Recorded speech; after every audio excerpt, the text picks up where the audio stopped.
আজকে আমি দেখাবো কিভাবে মিল্ক ব্রেড বানানো হয়।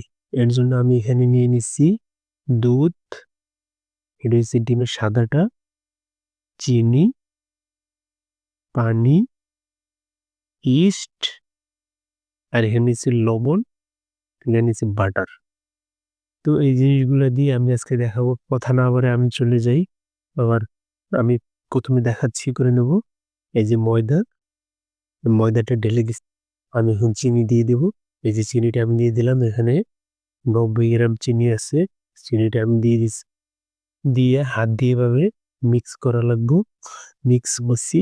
এখানে দুধ আছে 100 গ্রাম। 100 গ্রাম দুধের ভিতরে আমি যে পানি অ্যাড করব, যে পানি দিয়ে দিলাম 40 গ্রাম। দেওয়ার পরে যে লবণটা আমি এখানে দিয়ে দিলাম, লবণ দিয়ে দিলাম 5 গ্রাম। লবণটা দেওয়ার পরে এই যে সাদা ডিমটা দিয়ে দিলাম। এটা হলো সাদা ডিমটা 40 গ্রাম। ডিমটা দেওয়ার পরে আমি এখন সবগুলা এভাবে মিক্স করব।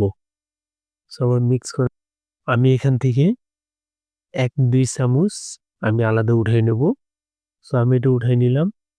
ইস্ট, আবার এখানে 5 গ্রাম ইস্ট আছে। এই ইস্টটা আমি এই যে দুধের ভিতরে সুন্দর মতো দিয়ে দেবো। দিয়ে জাস্ট ইস্টটা যেন অ্যাক্টিভ ইস্টটা মোটামুটি অ্যাক্টিভ হয়ে যায়। তো আমি কিছুক্ষণের জন্য ওয়েট করবো। তো এইভাবে লাড়ে চাড়ে নিতে হইলো। নেওয়ার পরে অল্প অল্প করে দুধটা ঢালতে হবে। এইভাবে আমি এখানে আর একটু দিয়ে দিতেছি, দিয়ে ভালো মতো মিক্স। তো দেখেন আমার হাতে কিন্তু লেগে যাচ্ছে, এটা আর একটু পরে থাকবো। এরকম একটা ডো হয়েছে। তো আমি এটার ভিতরে এখন এই যে আমার অ্যাক্টিভ করার আমি ইস্টটা দিয়ে দেবো। কতক্ষণ যাবত এইভাবে ম্যাসাজ করতে হবে। তো কাটিং বোর্ডে নিয়ে এইভাবে ম্যাসাজ করতে থাকবেন। এখন ম্যাসাজ করা হয়ে গেছে। তো আমি বাটারটা এখন দিয়ে দিতেছি এটার ভিতরে। বাটারটা দেওয়ার পরে এটা পুরোটাই অ্যাক্টিভ হয়ে যাবে পুরোপুরি। দেখেন বাটারটা দেওয়ার পরে এরকম ভাবে মিক্স করতে হইব। এরকম হয়েছে, দেখতেই পারতেছেন কতটা সফট।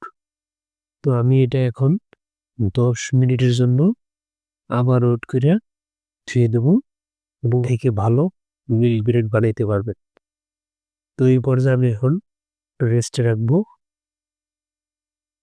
আমি এখন 1 ঘন্টার জন্য রেস্টে রাখবেন। যে এরকম হয়েছে দেখেন, আঙ্গুলটার ভিতরে ঢুকে যাচ্ছে, মানে পারফেক্ট ডোটা বল থেকে উঠে নিয়ে সেম ভাবে আবার ম্যাসাজ করব।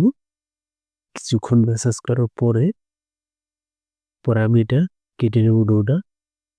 এই যে দেখে সেম ভাবে ম্যাসাজ করবেন। আপনি একটা জিনিস মনে রাখতে হবে, ম্যাসাজটা যত ভালো হবে আপনার ম্যাসাজটা যত ভালো হবে আপনার ডোটা কিন্তু ততটাই পারফেক্ট হবে। ঠিক ডোটা ঠিক যতটা পারফেক্ট হবে আপনার রুটিটা এবং ব্রেডটা কিন্তু ততটাই পারফেক্ট হবে।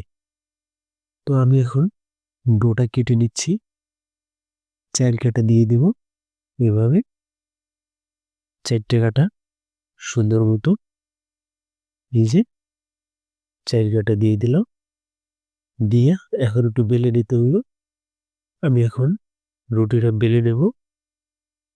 এই যে এইভাবে দেওয়ার পরে এই যে বেলুনটা ঠিক এরকম করে সুন্দর করে গোল গোল করে পেঁচে রাখতে হইব।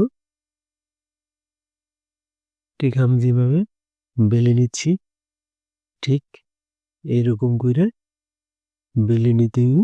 বেলে নিয়ে এইভাবে গোল গোল করে পেঁচাইয়ে ডোটা এরকম করে সাথে সাথে রাখতে হইব।